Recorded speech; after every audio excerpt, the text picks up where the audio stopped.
Start by locating the hood latch, usually located in the driver's side footwell. Then open your hood by finding the hood latch safety, usually located under the front lip of the hood.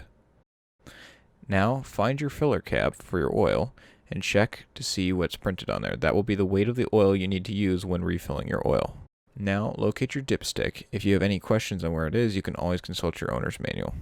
Pull out the dipstick and wipe off the oil so you'll get an accurate reading, then reinsert it.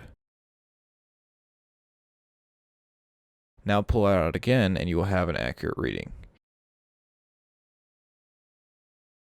Now, dipsticks can be confusing, so you can always consult your owner's manual to understand what the notches on it mean.